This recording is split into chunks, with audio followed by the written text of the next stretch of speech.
Hey everybody, and welcome to another episode of Games I've Got Rid Of and Why. So this is a series looking at games that have previously been in my collection but for one reason or another are no longer in my collection, either because it's a bad game or because I've fallen out of favour or it's fallen out of favour with me because I've tried everything it has to offer, those kind of things. So I'm going to be talking about another 10 games today, so let's get started with the first. So the first game I'm going to be looking at is a game that I still really enjoy, one that got my share of quality and one that I would still recommend. This one is The Council of Four by, I believe it's Daniele Cini and Simone Luciani, who are two incredible designers. This one is a more kind of entry-level Euro-style game where you are trying to collect cards and trying to cash them in to put your little nobles and establish little trade posts in these different cities. But it had this great kind of compounding reward and almost like an engine building combination style thing where the more kind of cities you would build in adjacent to each other, then they would all trigger off and you'd get more and more bonuses as they link up. That was really satisfying gameplay, really fun.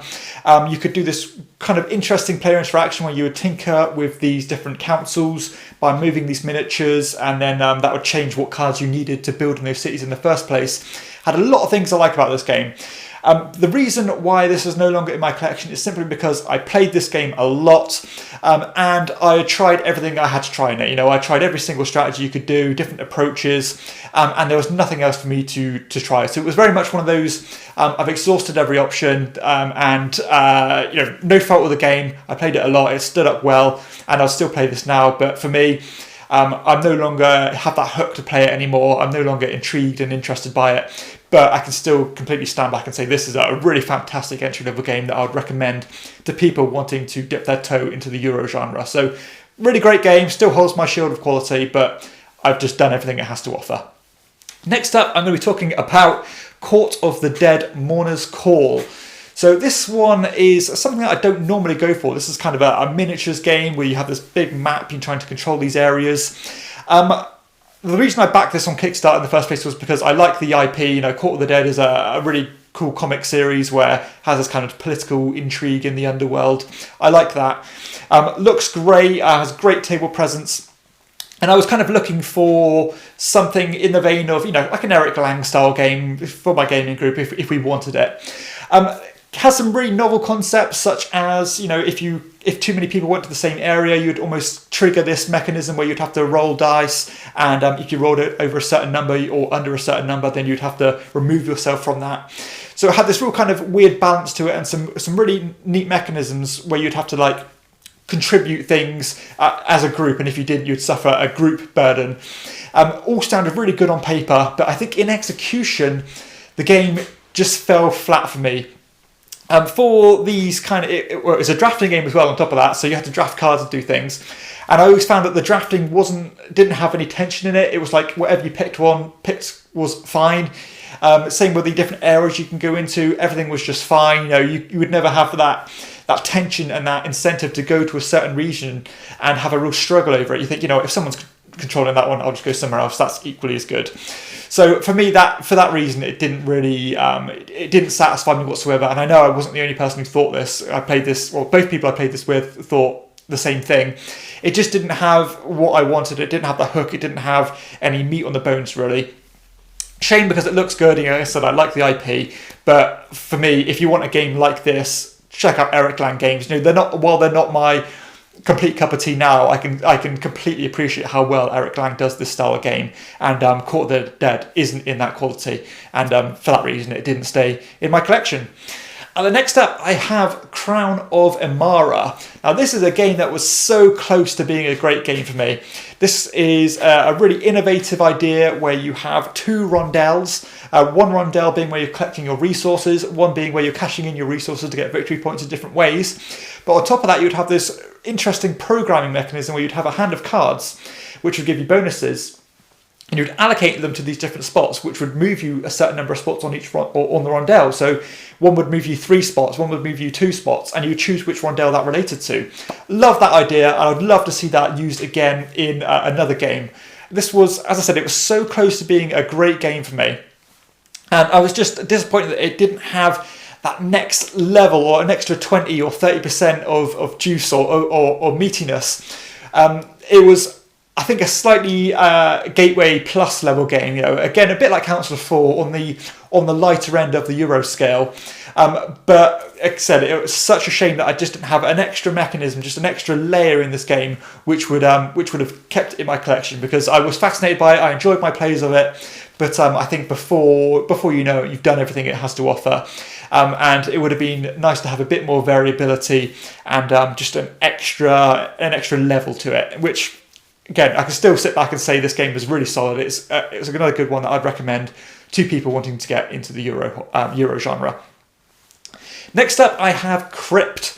Crypt is an extremely simple filler game where you are trying to collect different sets of things of different kind of genres and different points pools, really. But the way you collect these things is quite interesting, because you're going to have a hand of, I think you have a set of 3 dice, and you are basically bidding on these cards with these dice, but choosing to raise the value that you're bidding by increasing the pip values on them. And then whoever kind of chooses to no longer outbid someone else, you are going to roll all the dice you've allocated to these different items. And if you meet or exceed the value that you've bid, then you get to keep your dice. And if you don't, then you're going to lose them to the pool, which means that you're potentially going to have to waste your next turn collecting them all back. Really like that. The idea of bidding with dice is super novel, and it works really well. A nice, concise little game. I think the reason this didn't stick around was because I played it too much too quickly. Ended up playing it quite rapidly over the first month or so, where I got it and really started to, was really enjoying it, and burnt out pretty quickly. But on top of that, a friend of mine bought it from me, so it's still in my gaming circle. And if I really want to play it, I can choose to borrow it off him, or he can choose to bring it around for a games night. So it's not like I've completely, this one's completely gone for me. It just isn't in my personal collection anymore. Next up, I have a pretty unknown little filler game called Daxu, or Daxu, I don't know how you want to pronounce it. This one is one of these paper, rock, scissors style games where you are trying to almost play a kind of tug of war by playing cards on your side of the table. But you want to have the most of a certain type of card, but not have too many and more than your opponent. You want to just have maybe 1 or 2 cards more than them in order to get the most points, because if you have too many, then you actually end up losing points. And that's quite cool, as you want to, if someone's starting to run away with things, you want to play, try to trick them into taking more of those cards, etc., so they suffer more penalties. Works completely fine. But from what I found from over the years playing these paper, rock, scissors style games, that it's so much, there's so much luck involved. Yes, you can do the, I know that you know that I know that you know that I know kind of thing, and you can keep doing that infinitely to the point where whatever you play can work out, or it can not work out. And that's ultimately where this game fell flat for me in the end. I did enjoy my first 10 plays or so of it. It's a good example of that paper, rock, scissors style game, but my personal tastes have veered away from that now, and it's not really something I'm looking to have in my collection today. Next up, I have a really successful game with Dead of Winter. Dead of Winter was one of the first games that got me into the hobby, really. I don't normally like the zombie theme, anything like that. It doesn't interest me. But I liked the idea of the game that we're trying to work together to overcome not only the zombies, but from the harsh weather conditions. It has this element of the hidden traitor, where someone's got an incentive to try and ruin it for the team and sabotage it for everyone else. And that paranoia really seeps in, and you're trying to wean them out, and there might not be one in the first place. That's all really cool. But the mechanisms themselves, especially as I started to become more aware of Euro games and how mechanically sound they are, I started to really see the flaws in the gameplay of this game, where you'd have a look at actually what you were doing in the game, and it was pretty basic, really, when you just go off to a certain location and end up drawing cards trying to fulfill your personal objectives. And that wasn't satisfying for me. It was pretty much paint by numbers. The game, I thought, took too long as well. And despite having a really cool narrative mechanism in it, where when you do certain things, somebody would read a card which would give kind of dilemmas to the group. Some really neat things in this game, but ultimately the gameplay mechanisms ended up being quite transparent in the end about how weak they were. And probably an unpopular opinion, because I know Dead of Winter is a really successful and popular game, but not what I'm looking for in board games now. Next up, I have Deception Murder in Hong Kong. Now, this is a game that I spoke highly of for years and years and years. A really great example of social deduction, where one person is a murderer and everybody else is trying to work out who that murderer is. One person is trying to help everybody else decipher who the murderer is by playing these tiles and putting clues on these tiles to try and point towards a certain clue and a certain kind of weapon that they've used. And some really neat ideas here. Some good. The game does a good job of eradicating that player pressure of having to lie and putting people on the spot, because you could come up with quite logical scapegoats with this game without having to rack your brain too much and having to kind of play too much of a poker face. I think in that respect, the game does a good job, and it's certainly a strong social deduction game. But maybe a bit like Crypt, I played this one quite a lot and I ended up getting burnt out of it. I had quite a few games where the game didn't quite land with a few players. It didn't quite, well, it fell a bit flat, I would say. So yeah, and ultimately I think in general these kind of social deduction games have fallen a bit out of favour for me. I think I only have one in my collection now, actually, the Resistance Avalon, and I think Avalon does such a better job than all other social deduction games out there that I think that's the only one I need. So hence why Deception Murder in Hong Kong is no longer in my collection. Next up, I have Disney Villainous. Now this one is a strange game, and one that I can look at and say, this is extremely ambitious, as it has this kind of action selection mechanism, and every single character you choose in this game, which are all based on Disney villains, have a personal deck, or personalised deck, a personalised way of winning the game, really innovative ideas, some really creative ideas where everything is completely different. For me, the reason why this kind of didn't stay in our collection was because it had a bit of an identity crisis. Yes, it's extremely inviting in terms of the theme, great artwork, Disney's immensely popular, but despite all that, the game was actually quite a gamey style game. It has some pretty board game mechanisms that aren't mainstream, first off, which is good in a lot of players' respect, because if you're into board games and you're into Disney, this is going to be fantastic. But if you wanted to play this with someone who isn't into the board game genre but really loves Disney, it's going to be quite an obstacle to overcome. There's some quite obtuse mechanisms in it, some quite things that are hard to explain, particularly because each player plays completely differently. So each time you play it, you're going to have a completely new set of rules to understand. And on top of that, it was still light enough to not be involved to satisfy more salty gamers. So it was too light for salty gamers, but too heavy for intro level gamers, which kind of put it in this weird middle ground where it would never get played. Which is a shame, because I do enjoy the game. I thought it was good. Again, I can commend the ideas and the creativity that the designers have implemented into this one. But if it's not getting played, it's going to leave the collection. Hence why Disney Villainous is no longer in the collection. Next up, I have a game that I haven't played for many years. This is Divinare. Now, Divinare is, I suppose it's probably impossible to get hold of now.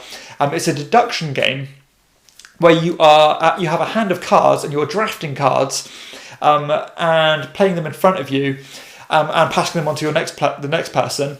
But you're using these drafts to try and decipher how many of a certain type of card is amongst all the players.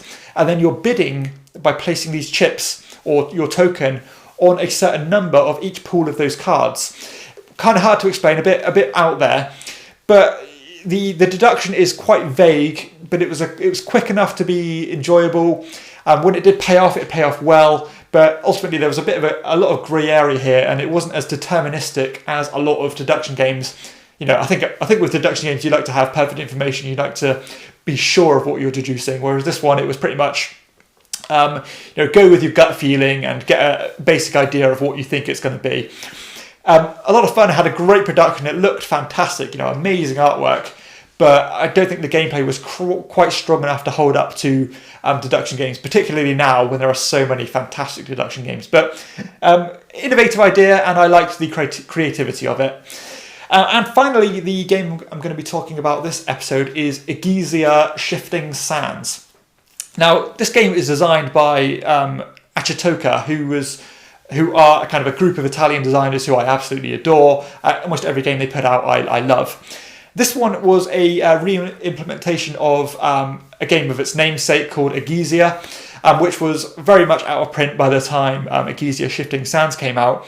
But this one is, I suppose, a pretty standard Euro, as you are set in ancient Egypt and you're going down the River Nile trying to stop at certain locations, pick up resources, this kind of thing, contribute to building the pyramids, building obelisks, all this kind of thing. Lots of very standard Euro tropes, climbing charts, feeding your workers, area control. I was left feeling very unsatisfied with this game. It didn't have anything special about it, and I'm not sure if that's because they didn't make too much of an effort to update it from the original version, which is quite a few years old. And I think it got pretty much overtaken by a lot of more modern Euros. That being said, there's nothing wrong with it. It just fell a bit flat with me. And at the time, I think I gave it about a 7 out of 10, which I'm kind of surprised at myself, because if I was to review this now, I'd probably give it about a 5.5 out of 10, because it does absolutely nothing special. There's no unique selling point about this game. It just does everything pretty mediocre, and it's quite pedestrian in everything it does. So nothing wrong with the game, and I think if you played this before you played a lot of other games, you might think, this is really solid, it's a lot of fun. But eventually, I think as you play more and more Euro games, this one is going to be overtaken, and there are just way more interesting options out there. Hence why Egizia didn't stay in the collection. So some interesting games here. Only one had my shield of quality, which is Council of Four. But still, some really solid games here. I really enjoyed Crown of Emara. Crypt is still a solid game, and so this isn't a massive. I'm not slandering these games. There's some really solid ones here, but they're just not for me, a lot of them. So I hope you've enjoyed this set of games for this episode. If you have, please hit like and subscribe to my channel, and check out my other videos too. For everyone else, I'll see you next time on Chairman of the Board. Bye.